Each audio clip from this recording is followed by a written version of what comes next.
যারা দৈনন্দিন জীবনে ফোন ব্যবহার করে তাদের মধ্যে প্রায় প্রত্যেকেই ফেসবুকও ব্যবহার করে। ফেসবুক নিয়ে ভিডিওটা বানানোর উদ্দেশ্য হলো, আমি আজ থেকে ২ বছর আগে ফেসবুকের প্রতি যেরকম নেশাগ্রস্ত হয়ে গেছিলাম, আর ফেসবুক আমার জীবনে যা যা ক্ষতি করেছে সেই ক্ষতিগুলো যাতে তোমাদের জীবনে না হয়, তাই আজকের ভিডিওটা বানানো। নমস্কার, আমি প্রীতি।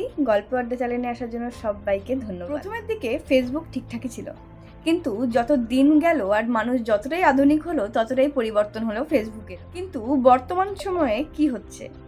বর্তমান সময় হচ্ছে উচ্ছৃঙ্খলভাবে অঙ্গভঙ্গি করে ফটো তোলা এবং সেই ফটোটাই ফেসবুকে পোস্ট করে বারবার করে দেখা যে সেই ফটোটাতে কটা লাইক আসতো, কটা কমেন্ট আসতো। এবার আমি বলি যে আমি কিভাবে ফেসবুকের প্রতি নেশাগ্রস্ত হয়েছিলাম এবং কি করে সেখান থেকে বেরিয়ে আসলাম। আজ থেকে ২ বছর আগে প্রায় ঘন্টার পর ঘন্টা আমি ফেসবুকে দিয়েছি, এবং যখন আমি বুঝতে পারলাম যে আমি ফেসবুককে পরিচালনা করছি না, ফেসবুক আমাকে পরিচালনা করছে, তখন আমি ফেসবুক অ্যাপটা আনইনস্টল। তোমরা বলবে তাহলে কি আমি ফেসবুক ব্যবহার করি না? হ্যাঁ, আমিও ফেসবুক ব্যবহার করি। আমি ২ দিন আগে ফেসবুক ডাউনলোড করলাম।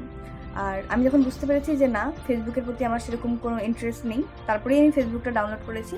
আর আমার যে ফেসবুকের আইডিটা ছিল সেটা যত্ন করে রেখে দেওয়া ছিল, আর সেটাই বর্তমানে আমি ব্যবহার করি। কি বলো যে ফেসবুক আমার কি ক্ষতি করেছে? হ্যাঁ, অবশ্যই ক্ষতি করেছে। অনেকগুলো সময় নষ্ট হয়েছে, সেই সময় হয়তো আমি অনেক ভালো কাজও করে নিতে পারতাম, বা এরকম ইউটিউবের ভিডিও বানাতে পারতাম। কী করে বুঝবে যে তোমরা ফেসবুকের প্রতি নেশাগ্রস্ত নাকি নেশাগ্রস্ত না?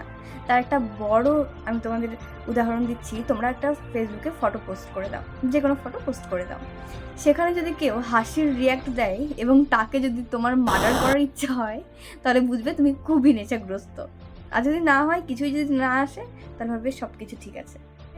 ফটোতে হাসির রিয়্যাক্ট দিচ্ছিল, তার জন্য নাকি বাড়িতে মারতে চলে আসছে। মানে কতটা বেশি ফেসবুকের প্রতি নেশাগ্রস্ত হলে মানুষ এরকমটা করে। তো যাই হোক, ফেসবুক অ্যাপটা খারাপ না, আমরা খারাপভাবে ব্যবহার করছি, সেটাই। তাহলে চলো, আজকের মতন ভিডিওটা এতটাই। তোমরা সুস্থ থাকো, ভালো থাকো। আবার হয়তো কোনো দিন একটা টপিক নিয়ে আসবো।